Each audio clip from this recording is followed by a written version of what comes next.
For many, visiting the dentist is a routine part of life, something done out of necessity to maintain a healthy smile.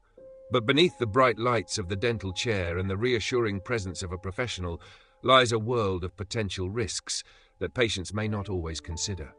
While dentists are trained to protect oral health, mistakes, oversights, or even systemic issues in dental care can lead to unexpected dangers. Take Sarah, for instance. After experiencing mild tooth pain, she visited a local dentist who quickly recommended a root canal. Trusting the advice, she proceeded with the treatment, only to endure months of discomfort afterward. It turned out the procedure had been unnecessary, and in the process, her tooth's nerve was permanently damaged. Unfortunately, cases like Sarah's are not uncommon, where misdiagnosis or overtreatment leads to pain, complications, and financial strain. The risks aren't always so obvious. Consider the tools and instruments dentists use daily. If not sterilized properly, they can become a breeding ground for harmful bacteria or viruses. There have been instances where patients contracted severe infections after routine procedures like cleanings or extractions, all because of lapses in hygiene protocols. Even seemingly minor aspects of dental care like X-rays carry risks.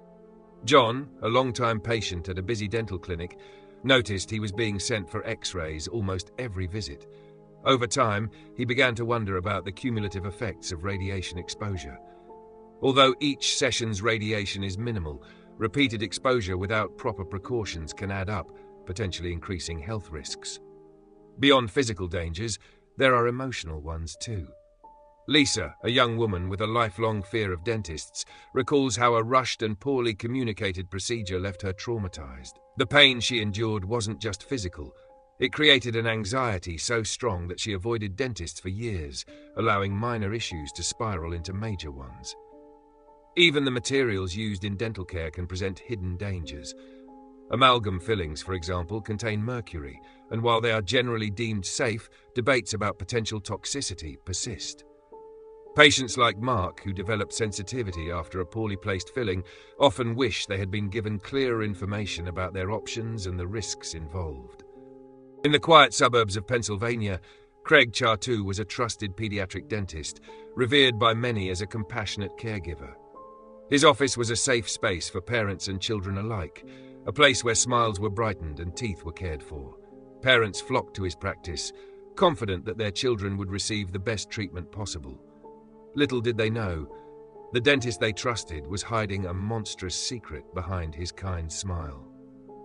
At first, Chartoux's treatments seemed routine, standard checkups and minor procedures for his young patients. But as time went on, parents began to notice something strange. Children who came in for simple exams left with multiple teeth pulled, even when their mouths showed no signs of decay. The extractions were being done without cause, but Chartoux, with his professional air, always seemed to have a reason for each procedure. He would explain that it was necessary for the child's future health, that these teeth could cause problems down the line. But the truth was far darker. Craig Chartoux was orchestrating a medical fraud scheme that would send shockwaves through the healthcare system. Driven by greed, he saw an opportunity to exploit the trust placed in him by parents and the insurance companies that covered the treatments. For every unnecessary procedure he performed, every healthy tooth he pulled, he billed insurance companies thousands of dollars. His patients, innocent children, were nothing more than a means to an end. And the worst part? He was getting away with it.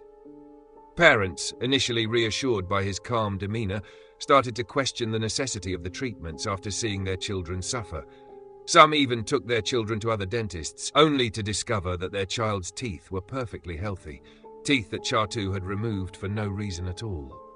Alarmed, a few parents began to talk to one another, sharing their experiences, and soon a disturbing pattern emerged. The kids who went to Chartoux's office weren't receiving proper care. They were being victimized for the sake of profit. As more complaints came in, authorities began to investigate. It didn't take long before the full scope of Chartoux's actions was revealed. He wasn't just performing unnecessary procedures.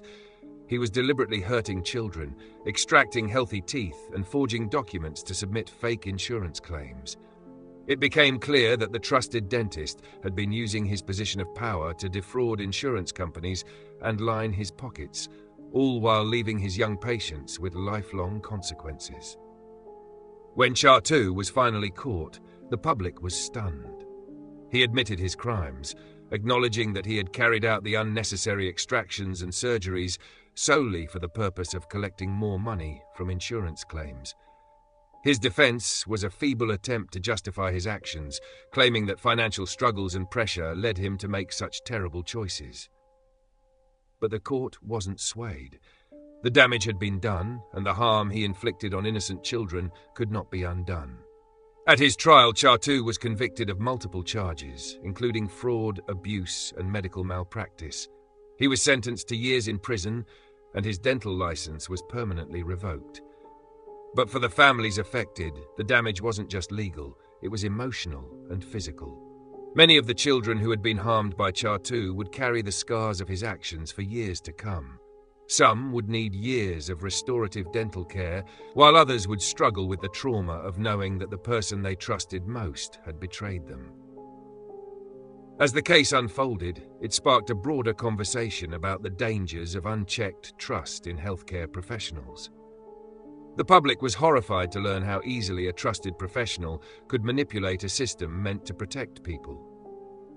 The case also revealed glaring weaknesses in the insurance system, as Chatu had been able to exploit the lack of oversight for so long. In the wake of the scandal, new regulations were put in place to prevent similar abuses, but the damage to public trust was already done. The children who were caught in Chatu's web of deceit began the long journey of recovery.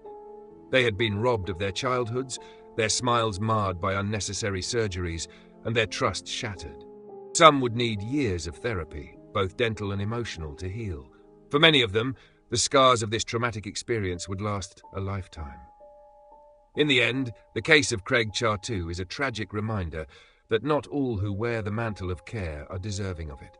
It serves as a wake-up call, urging society to question, to scrutinize, and to demand accountability from those in positions of trust. The impact of his actions was not just on the children who were his victims, but on the very fabric of the medical profession. His crimes left a lasting mark on a community that had placed its trust in a man who had no intention of protecting anyone but himself.